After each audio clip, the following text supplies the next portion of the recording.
Hello mga ka-farmlat, once again ito po si Jem, ang inyong tagapaglingkod at tagapagbalita ng magagandang property. In today's video, nandito po ako sa bayan ng Binangonan, Rizal. So itong nakikita ninyo ay napakaganda, overlooking mountain view, pati na rin po ang Laguna Lake. Actually 360 view ang lugar po na ito mga ka-farmlat.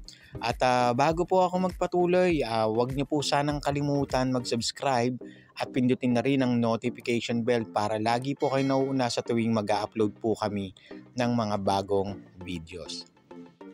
Eto na mga ka-farmlat, isang napakagandang lote at relaxing na lugar dito sa bayan ng Binangonan. At syempre hindi po mawawala dito ang linya ng kuryente at linya ng tubig. Actually meron na po dito sa area na ito ng Nawasa. Then ulitin ko lang po, cemented road po yung barangay nila dito, papasok dito sa property na ito.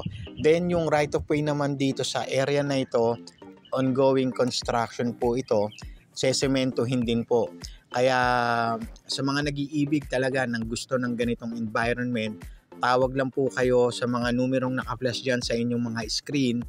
Of course, mag-set po tayo ng inyong mga tripping para mas makita po ninyo yung ganda ng view sa lugar na ito. Iba po kasi dito sa nakikita niyo sa video lang.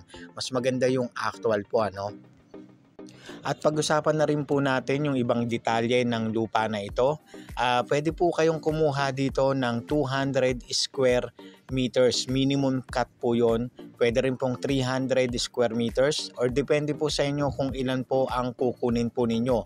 Ang good news dito mga ka-farmlat, pwede nyo po siyang bayaran ng 3 years to pay hanggang 5 years to pay. Meron pong 10,000 reservation fee ito, then 20% down payment. So depende po, pwede nyo rin pong makausap yung seller po nito. Buhay na buhay po yung may-ari. At malapit din po ito mga ka-farmlat sa ospital. Malapit din po ito sa bayan ng Binangonan, Palengke.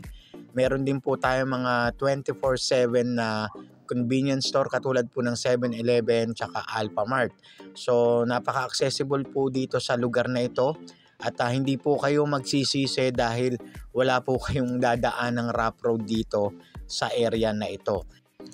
Muli ito po si Jem. Maraming salamat sa inyo mga ka-farmlat. Have a nice day. Ingat po kayong palagi.